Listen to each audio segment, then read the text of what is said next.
Mr. President, I have a brother about 14 years old. A man hired him from me and I heard of him no more. He went and sold him to McGree and they's been working him in prison for 12 months. I asked him to let me have him, but he won't let him go.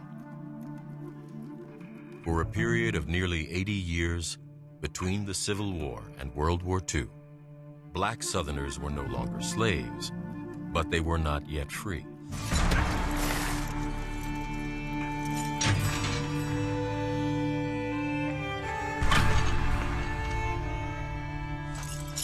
In one of the most shameful and little-known chapters of American history, generations of black Southerners were forced to labor against their will.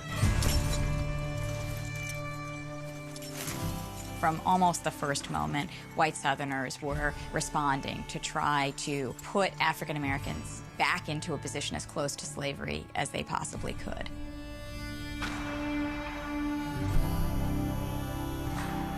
The Old South and what was quickly becoming the New South could not proceed without the work of African Americans. But if you had something for free in the past, you don't necessarily want to pay for it now.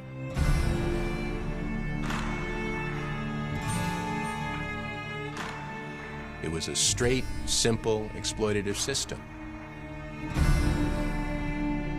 There was only power, there was only force, and there was only brutality.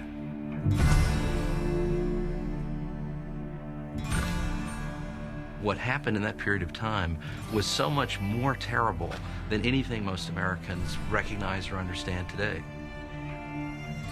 The depth of poverty, the inability of African Americans to access any of the mechanisms of wealth achievement and growth are all rooted in this terroristic kind of regime that existed in so many places.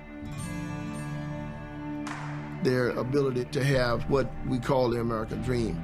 That is what has been stolen from black folks all through the South. And that legacy has to be understood so that people will be able to speak to it and give our ancestors voice.